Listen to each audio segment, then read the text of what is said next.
You're listening to a For the Planet production. Doctor Who, Year of the Master, Part 6, Unencagement.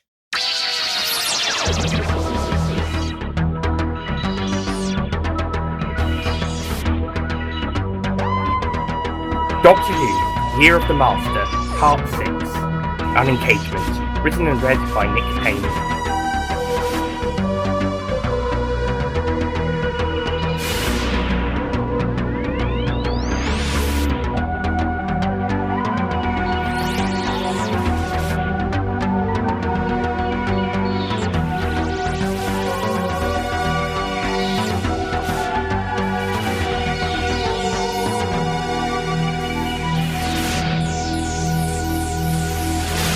Hello everyone, it is I, the Fantastic Doctor, and I will be narrating this adventure, taking a leaf from my two predecessors' books. Actually, narrating my own adventures is quite fun. I should do it more often. Anyway, our story begins with a quick summary of what led up to it. At some point in the 2000s, a man named Harold Saxon, or Harry Saxon, became Prime Minister of the United Kingdom. He also married a woman called Lucy Cole. The two were very happy to begin with. However, Harold Saxon was all a front and a disguise to who he really was. A renegade Time Lord known only as the Master. The Master had a scheme. A evil scheme. A very evil scheme. He wanted to rule the world. And he achieved this. Then he attempted to invade the universe. He failed. And he was defeated and overthrown. However, he had also been abusing his wife, a wife who had initially stood by him at the start of his scheme, but as he began to mistreat her, both physically, verbally, and psychologically, she soon began to turn on him. Remembering all the evil things he had done to her and everybody else, Lucy Saxon murdered her own husband. But she was not deemed a hero. She was deemed a monster and imprisoned at HMP Broadfell Prison for the rest of her life. A life that ended one fateful night when the prison caught fire and killed her and many staff and inmates. Several years later, her younger sister Morgana, the irony is not lost on me, and her friend Missy, one of the Master's future incarnations, the Crazy Master I believe it was, snuck into the ruins of the old prison to investigate. I'm surprised it hadn't been rebuilt or redeveloped in that time period. It was redeveloped into houses shortly afterwards though. When Morgana and Missy visited the site, they encountered me, or rather, my predecessor, the Ultimate Doctor, and his grandchildren, who are still mine, by the way, John and Gillian. Also the Saxon Master, who was at the prison for some reason. I don't know why he was there at that time. I still don't know why the Crazy Master was there either. Maybe she'll tell me one day.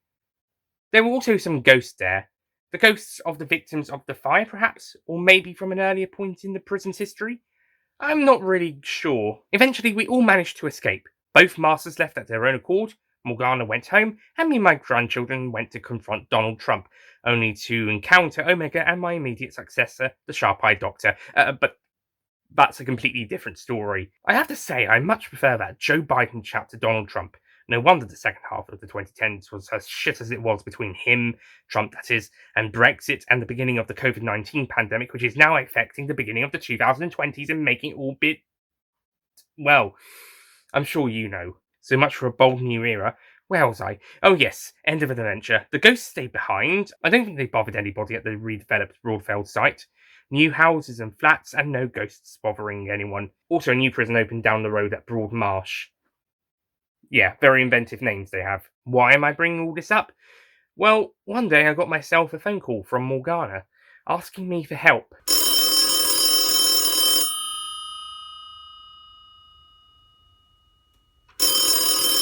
Hello, TARDIS of the Fantastic Doctor speaking, I jokingly said down the phone upon answering it. Doctor? Came a voice I vaguely recognised.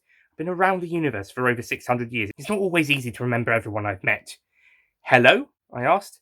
Doctor? Came the voice down the phone again. My name is Morgana. We met around 5 years ago at Broadwell Prison, where we met those ghosts.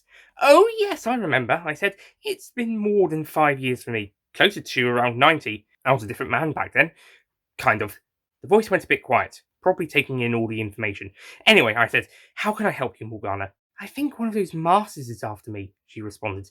I've been seeing him around a lot. I feel like he's stalking me. Strange, I said. Well, I'll be there immediately. Thank you, Morgana said. Meet me at the Princess Diana Memorial Gates on the Mall, St. James Park in London. What date? I asked. Wednesday the 30th of June 2021, Morgana replied. Righty-ho, I responded. Thank you, Morgana concluded, and ended the call.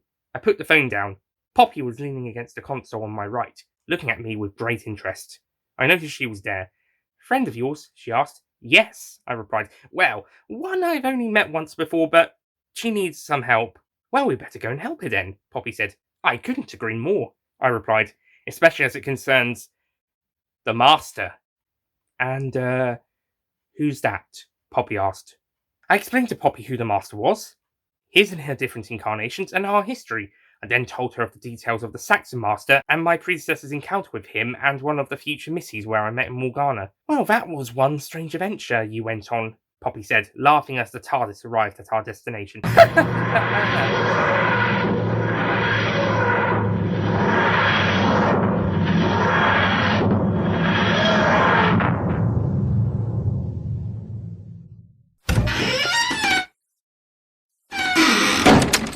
We walked outside and up to the Princess Diana Memorial Gates. Initially, I didn't recognise her, but sure enough, Morgana approached us. You said you were a different man back then, she said, getting mine and Poppy's attention, but you don't look too different to him.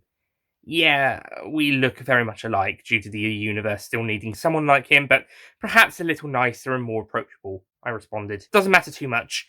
We're both different incarnations. Anyway, Poppy interrupted, this master fellow has been stalking you or something, right? Right, Morgana replied. Miss? Oh, forgive me, Poppy introduced herself. Poppy Jones. Morgana Cole, Morgana said. Nice to meet you, Poppy. Nice to meet you too, Morgana, Poppy said. We all smiled. Then Morgana looked across the road and frowned. Her face went white. What's wrong? Poppy asked. He's here, Morgana whispered. Who? Poppy asked. The Master, I said, gritting my teeth. Me and Poppy looked round to see the Master standing across the road, staring at us. The Master just stood and stared. Little emotion was on his face. He wore a black and red hoodie and black joggers that just about fit. A far cry from both the days of his suits when he pretended to be Prime Minister, and to the days where he would return to the more traditional black jumper and trousers look, whilst also sporting a black goatee, like many other masters did. Soon he began to laugh madly, and removed his hoodie.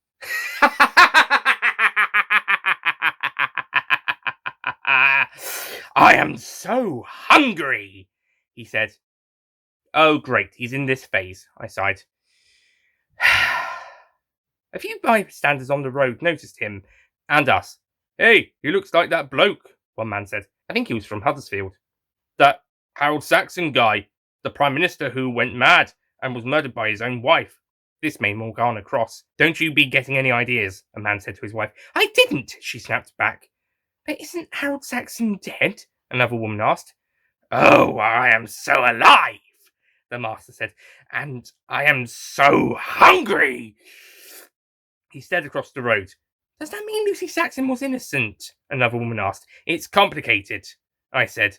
Why are you stalking me? Morgana cried at the Master, who got closer. Why, Morgana? He replied. You are my sister-in-law. He reached our side of the road. You will taste delicious. Are you saying what I think you're saying, you pervert?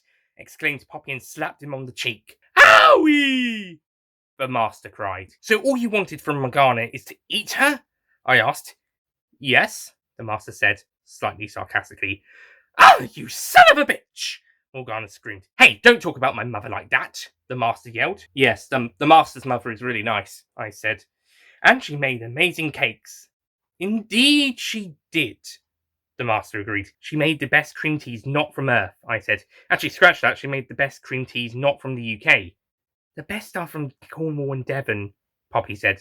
Agreed, I said. Anyway, the Master said, it's time to eat. Ah! He launched at Morgana, who promptly punched him in the face, knocking him backwards. A car hit him as he flew into the road. Oh shit! Morgana cried. I killed him! Kind of. Nah, I said. He's still alive, and he's too hungry to die. The Master stood up. Owie! Again. I went up to the Master, grabbed him, slapped a handcuff on his left wrist and one onto my right wrist, and pulled him back to the Princess Diana Memorial Gates. Now listen here, Master. This is what we're going to do, I said. Firstly, I'm going to take you to an all-you-can-eat meat buffet, and then I'm taking you to Sharda! And that's exactly what I did. Poppy and Morgana joined us for the all-you-can-eat meat buffet. Actually, we had a great time. We cut up and ate meat. It was delicious. We even fed some to each other. It was quite fun, actually. Afterwards, I dropped Poppy and Morgana off at Oxford Street to do some shopping and have some girl time, whilst I took the Master to Sharda to be incarcerated for his crimes on Earth, and to make sure he gets that botched resurrection backfire shit sorted out. Keep him alive. Please.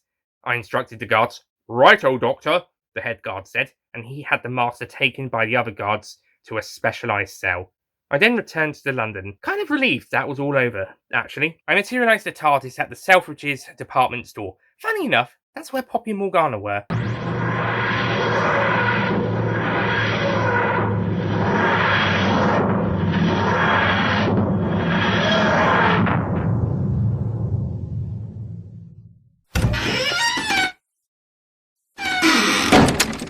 The girls' shopping trip had helped calm Morgana down from her experiences with the Master. Poppy reassured him that, whatever happened next, it would get better. And now the Master was not around anymore. Well, for now anyway. Morgana was free from him from now.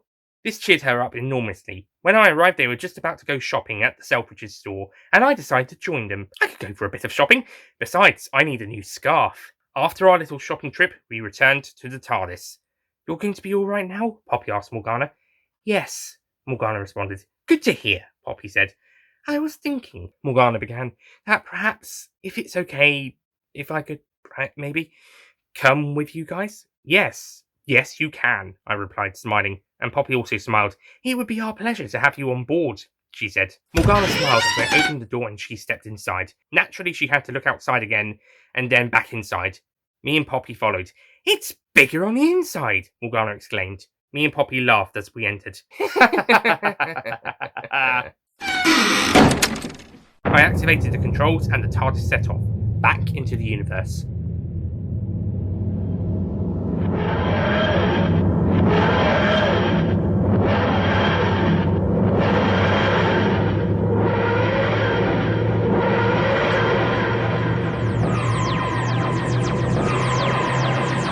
The end.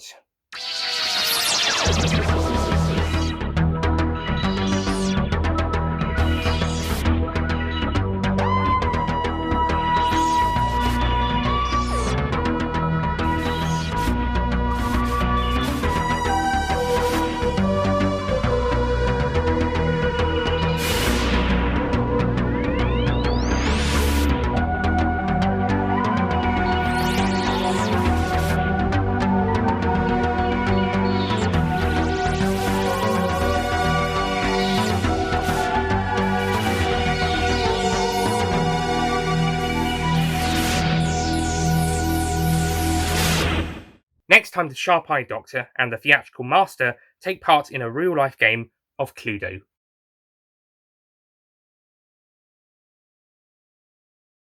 Don't forget to click below to subscribe to the Nicholas Payne audio YouTube channel.